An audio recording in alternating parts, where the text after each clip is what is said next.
What's going on, everybody? This is going to be a quick video. I just wanted to kind of wait and see if they updated the card gallery, which they hadn't. So excuse me for some of these fuzzy photos and stuff, but we're going to go over what was revealed today on July 13th for the Riftbound previews for Vendetta. Let's go ahead and jump into it. My name is Rich. Welcome to the channel. If you're new here, subscribe for more Riftbound information. Let's jump into the first one. All right, first here we have the dual art, sort of, for Mbessa and Mel. It's not really put together how I like it. It's kind of off-center, but you get an idea of what it looks like. To me, they look kind of like chill and nonchalant. It's not really like a huge battle. She's like smiling a little bit, like, haha, I taught you well type thing. But this is what we got here. Next, we have Astral Heron. This one is pretty cool. It's a 7/7. When you play your first card each turn, if I'm at a battlefield, your next card costs 2 and 2 power less. So this can be played in a multiple of cards, multiple decks. You know, purple has Rebuke, and you have Punch First in orange, you have Fallen Star in red. So there's a lot of things that's like 2 and 2 power that you can play within these. So this one is a 7/7. You probably see it being appeared in a, have Iron that can use it. The 7 cost works well with the Nasus Legend. So it can be put into a lot of decks if you want to use it. It's also a Mount Targon card. So it's pretty interesting, pretty cool. The bird does have to be on the battlefield, I believe, before you play your first card, before you get the next card off. So you have a turn in between. But overall, it's pretty solid. Next is Clairvoyance, another 7 cost card. This one's a spell. Reaction, play anytime, even before spells and abilities resolve. Look at the top 5 cards of your main deck, recycle any of them, and put the rest back in order. Draw 2 in any order and draw 2. So this one is pretty interesting. It's not like a straight draw card. You get to like look through 5 cards and then draw 2, right? So you can see, you pretty much go through 7 cards of your deck if you want to. And it's pretty crazy. I was thinking about this with that one card, Promising Future. You can look at your top 5 cards, I believe it is, and play one of them. Then you play this card, Clairvoyance, look at another 7 cards. It's crazy. Next we have Crumbling Sands, reaction 1 and a power. It's a counter spell. Counter if your opponent has played another spell this turn. This is one that's kind of weird, right? It's not exactly Defy. It's like Defy adjacent, but for certain decks, like, it doesn't have a power cost associated with it, so it's stronger than a Defy. And if you look at it like people that play the Imperial Decree combo with Bellows Breath, they play Imperial Decree. You can't really do that because that costs like 5, but then they play Bellows Breath, and you're like, haha, I'm going to go ahead and Crumbling Sands that Imperial Decree.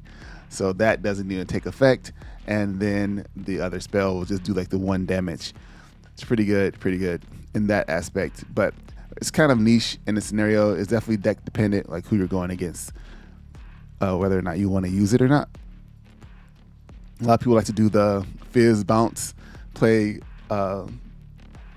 Starcross, then play Fizz, and play Starcross again. So the second Starcross could get countered, but a lot of stuff like that, I guess.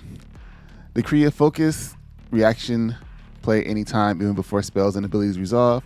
Choose a friendly unit that's in combat with an enemy Fury unit, or that is being chosen by an enemy Fury spell, and give it +4 this turn. So Focus is calm, and Fury, Fury is the opposites of each other, and this is how you're going to get over some of that additional assault that Fury has and stuff like that, with being able to give yourself +4 instead of them hitting cleave. You're like, well, +4, no cleave for you, sir. This is an interesting one for people like me that like dragon builds. This is called Dragon Roost. Any player may pay 2 power as an additional cost to play a dragon. If they do, they play it to this battlefield. So it doesn't matter if there's anything on the battlefield or not. If you have 2 power, if you play an additional 2 power, you're playing it directly onto the battlefield. This is gonna be kind of crazy in Aurora decks too, because if you're playing like those big dragons down, whether it be Kadrigan or the one that's like the red, it's like if I conquer, give something 8 might, that can be played directly onto a battlefield, and then it would conquer that turn and give something 8 might that's already ready to attack again, and you can go in with that. That's going to be kind of crazy, because I was just thinking about that with the Renekton deck. You can play that directly to that, give a Renekton his might, and he'll come in empowered. He'll become empowered at that turn. He can go in and attack. It's kind of cool. Kind of cool. Next we have Endless Riches. When you play this, banish your hand and trash, then burn 7. So I think this is pretty cool, except that I guess the banish your hand stuff is not really cool because you're banishing your trash too. So it's not even like you want to like get all your hand or use all your spells. You want to put everything you have on the board if you can, and then play Endless Riches last, and then burn that 7. So you're not like banishing anything, like you have anything in trash, because you'll skip your draw phase and you can play cards from your trash. Now it's not saying that you skip your drawing altogether. So if you have cards that can draw cards, you can still draw cards off of those. The second part is if a card would go to your trash from anywhere other than your main deck, banish it instead. So that means cards that are like draw one, ditch one. You can't do that because you're going to just banish that card. And right now we haven't seen anything that's playing cards that are banished. Cursed Sarcophagus plays cards that are banished from Cursed Sarcophagus. And then Zero Drive plays cards that are banished from Zero Drive. So nothing that's just pulling cards from the banished part or putting them back in trash or anything like that. So you have to be really careful and determine when you want to play this, and hopefully you don't have anything good in your hand that you want to save or in your trash. But I think it's cool. I definitely want to try it. I want to burn some stuff. You got to be careful though, because if you burn out, that means you're actually going to give your opponent a point. And we know we only have 39 cards in our decks, 35 when we start. So gotta be a little careful. But you play Vi and then recycle all your cards back in too. So when you play me, name a spell while I'm at a battlefield. Opponents can't play spells with that name.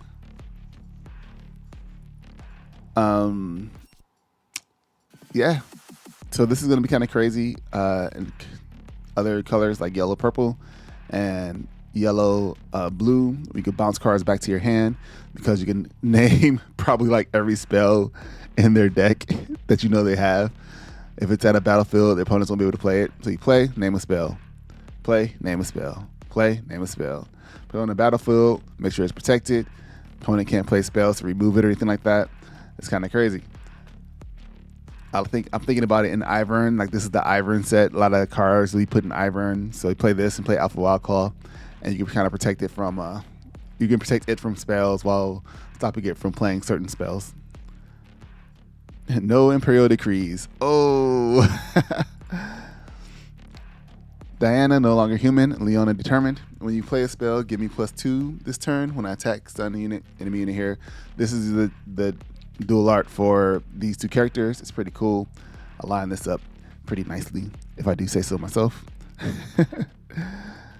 Next, we have a Jace alt. This is the signed version, but this alt is pretty amazing. You just know it's going to have really colors that really pop on it, and it's going to have probably like an amazing finish just from looking at the watercoloring type art style we have. It kind of almost looks like an oil painting in a way too. I know I'm saying watercolor and oil painting, but it does look more like an oil painting. It's kind of cool. With that said, this is cool. That's all I got to say about it. Going on to the next one.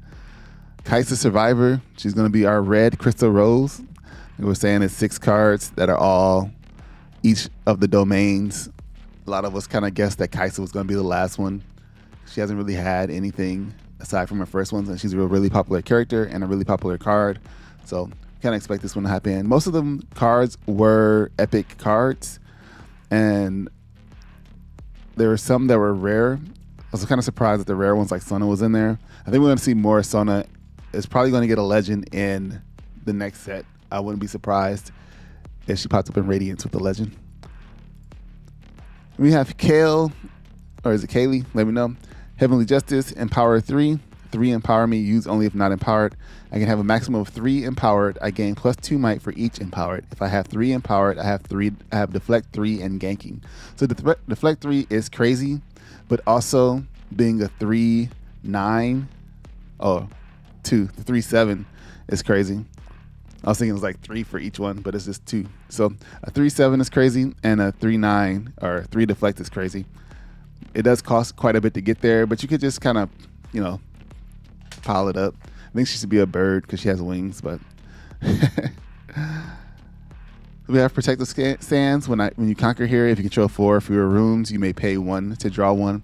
This really is a battlefield for people that can jump off of it on turn 2 or turn 1. And also if you're playing Renekton, because he's all about them 4 rooms. So we'll definitely see him with this.